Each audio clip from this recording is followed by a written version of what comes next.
Politics isn't what politicians say about the people. It is what the people actually say back to those in power. Welcome to Citizen Dialogue on First Next News Port Harcourt. Kasitoni is my name and I am your amazing host.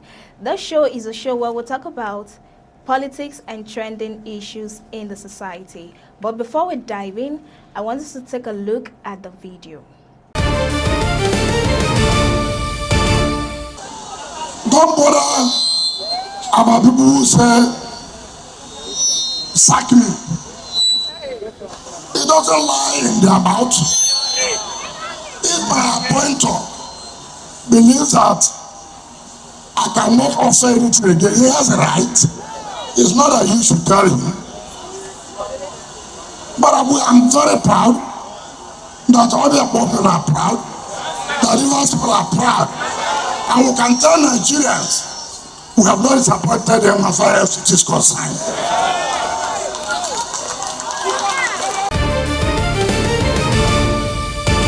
Alright, welcome back. Joining me on the show is Kings Ojalo. Hello, Kings. Hi, Casey. How are you? Fine, thank you. You look dashing. Thank you so much. Alright, let's dive in. Following what the FCC minister actually said, Wike, he says only Tinubu can sack him. No critics. Wike says power is earned through strength and strategy, and that only the president has the power to actually sack him.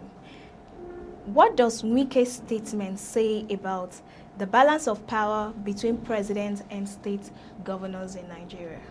Yeah, well, the FCT minister is actually stating the facts where, his connection with the president as an FCT minister, who he has been appointed not through an election, you understand? If probably was brought into that seat through election or thereabouts, probably that is when concern should be raised about his sacking and thereabouts. But he was appointed just as the president do.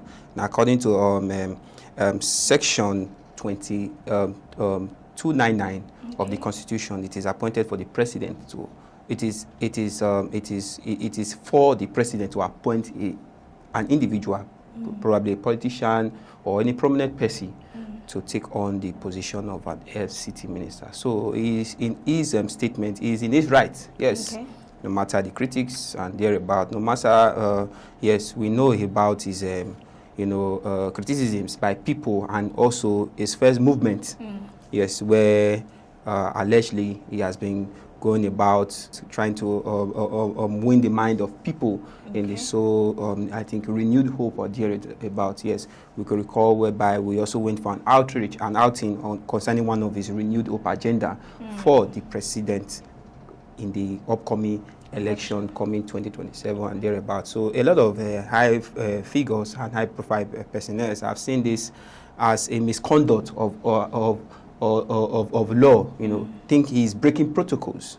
Yes, which he should follow constitutional rules by making an amendment in his own position as a sitting minister of the FCT. So it's like there's a misconduct in that field right now. Instead of taking some consecutive meetings and thereabouts. So he's going around rallying and thereabouts, so which he's kind of been found guilty in that aspect. He's kind of breaking some rules. So I think that is why this statement, this pronunciation is rising up for his sacked by some high-profile personnel. So, but in the aspect of sacking him, it can be possible. No individual, no speaker, no whoever you may be, whoever your mandate is, you don't have the right. That is what he is standing on, and which is true. Yes, the president, in his own power, should be the one to say, okay, you are fired from this position. If you recall the emergency ruling that happened in Rivers State, yes, it was the president that made the ordeal, that made that made that a pronunciation that the sitting governor should leave seat, and he obeyed. That is to show you that yes, indeed, the power has the right to take on anyone in his own position. So it's not for anybody now. In the aspect of Wike right now, the fact that you are being given mandate from the president, or you are unshakable according to your own statement, that doesn't mean that you should go about, having some misconduct, just as some critics have said. So is he doing all of this movement to gain the heart of the people back? Of course, it's more or less a campaign. Yes, it's more or less, in fact, it's a campaign. This is a campaign. A renewed hope agenda is a campaign, even when the major campaign has not. So he is trying to in his own hometown. Yes, we all know that he's from Rivers State, I think, Obiakpo constituency. And if you look at it, he has not just based that rally on just Obiakpo. He has gone around the 23 state local government. Yes, he is trying to claim his loyalty to the president. And he also made mention of something, and this is a means of saying, we thank you, you understand, to the president. But one thing the FCT minister, democracy is for the people, as I usually say. It's not by your effort on going around. It depends on the minds of the people, what they want for their own state. You understand? They've been alleged critics that, the FCT minister is selling or winning the vote, the birthright of Rivers people. So I think if you should look at the minds of the people, not by persuading them, you understand? Make your research and look at who does the people want, not about your own influence and trying to bring out some resources and hijack the minds of the people to the so-called renewed hope agenda. So whatever you are doing, also have it in mind that, look, is this what the people want? You understand? But it's unfortunate that most of our politicians don't consider. All right, thank you so much, Ojalo. Moving away from that particular story, Abia State government warned opposition party over false enmity between Tinubu and Governor Alex Oti, saying it will not work.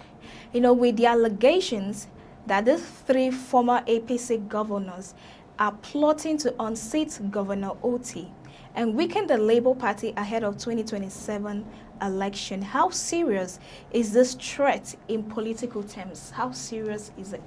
When there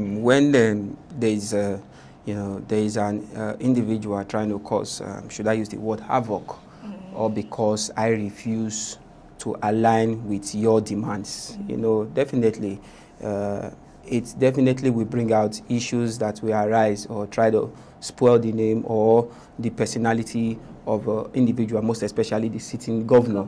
Now, looking at the aspect of forcing any enmity between the sitting governor of Abia State and the presidency, is coming from an opposition coalition. We all know that. You understand? Alex Oti, precisely, has time without number be classified by the government. When I say the government, I'm talking about the people.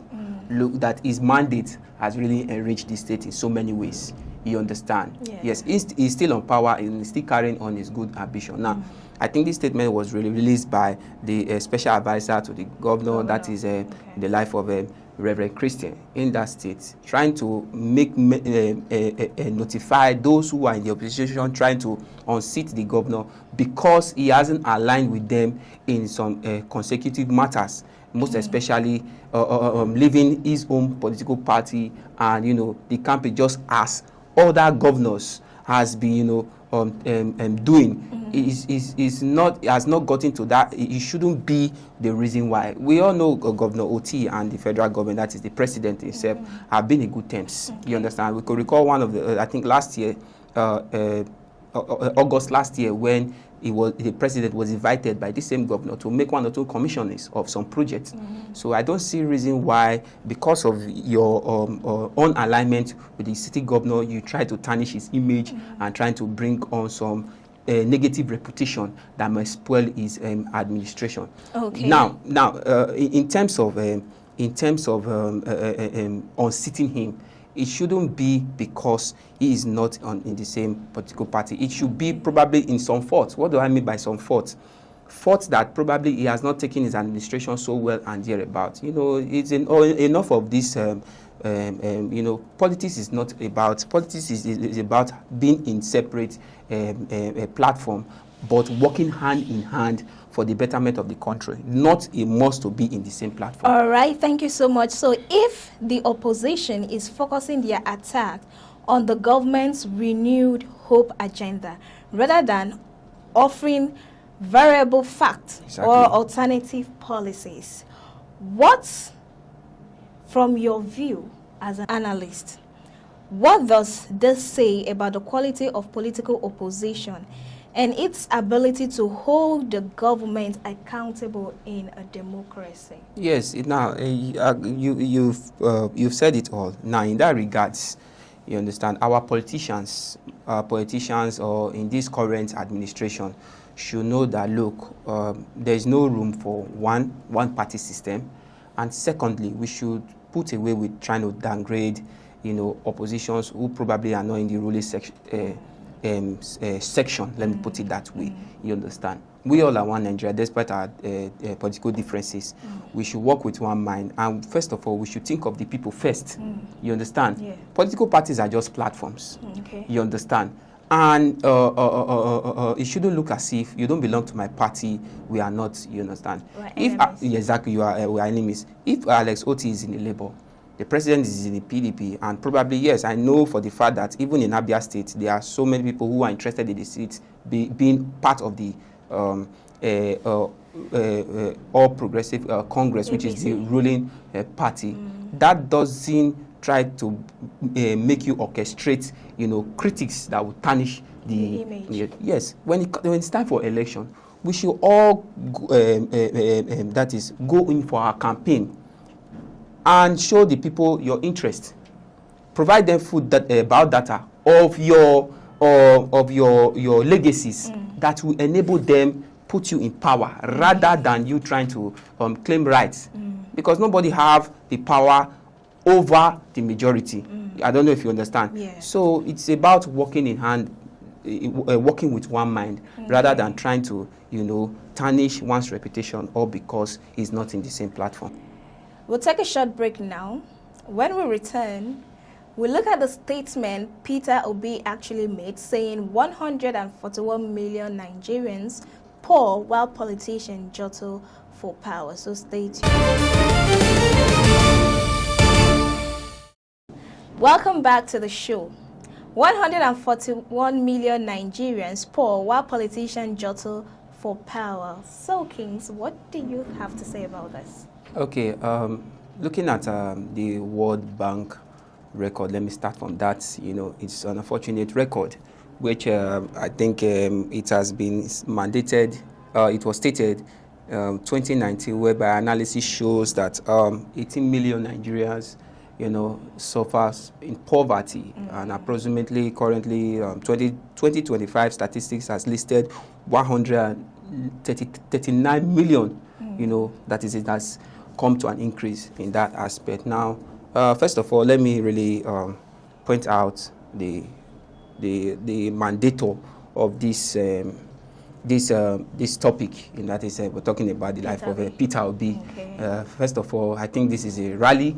This is another means of campaigning for his ambition. So I will be very polite.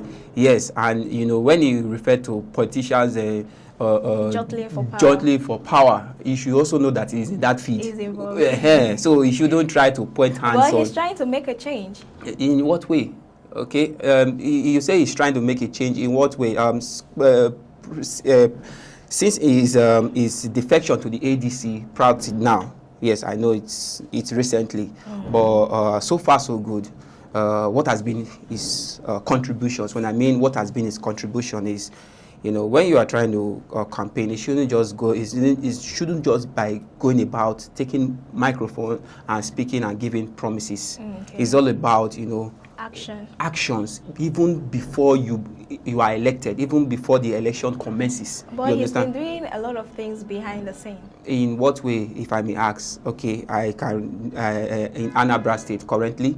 I don't know if probably I am not current enough, because I haven't had the former governor of Anambra has made some contribute to one or two projects, even in this even when they already has a city governor. But at least some little contributions matters when you are trying to you know, make campaigns. You understand? This is not just for only the for only the former governor. It's for every other person, participants who are who are running for this so-called 2027 presidential ambition. You understand? They should all know that, look, this is the essence of campaigning, not just by giving promises.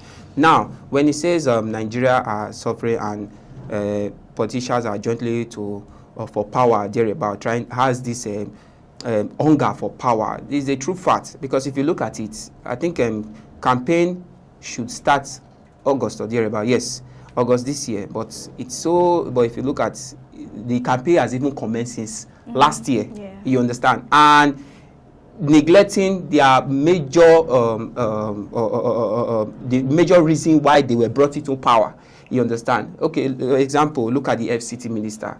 Absence from office for probably how many days now? More or less a month. You understand? Going to local government, all because of the renewed whole campaign and thereabout. So that's what we're talking about. Okay. You understand? When there are some lapses you should face in your current position as an FCT minister, so many of them, you understand, they have left the primary responsibility and going for this political ambition, whereby it will be just one person who will be given, you know, who will be commenced as winner on that time. So I think our politicians and high prominent individuals should consider the fact that, look, there are people who are suffering in this country, people who really need help out there in the street. Is it in times of rise or increase of rent? Is it food inflation? Is it bad roads? Is it people go to the streets, most especially here in Rivers State? We see the number. I think recently, even in Lagos State, demolition has been ongoing, and most especially those who are less privileged, I mean beggars, were chased even from that street. They usually do their begging, you know, to where? An unknown destination. So what are we talking about? These so-called politicians and high providers, they should look into this matter. These people who you are persuading to vote you into power, to elect you into power, what are your contributions? How have you been able to settle their hunger? That should be the mindset of them. I think this is even the way of campaigning, rather than trying to create banners all over the street and thereabout, you know, vote for me, I will do this. That promises you are giving, start distributing it at your campaign level. That is what the former president of Anambra, that is what Peter Obi is really driving at. You understand? But he is not left out. He should also make some contributions to the current economic situation. You know, that is the best way of campaigning, rather than making emphasis. Okay, so those are the major steps. Of course, of course, and I think by so doing, it will reduce the high rate of poverty that the country has find itself currently, just as is stated. All right, thank you so much, King Sojalo. We've come to the end of the show, Citizen Dialogue on First Next News Port Harcourt. Thank you for staying tuned. We appreciate you, Kings, Thank for you your so much, honorable Casey. contribution. Thank you, Casey. So till we come your way again, same time, same station. Stay informed, stay engaged, and do have a blessed day. Kasitoni is the name. Bye for now.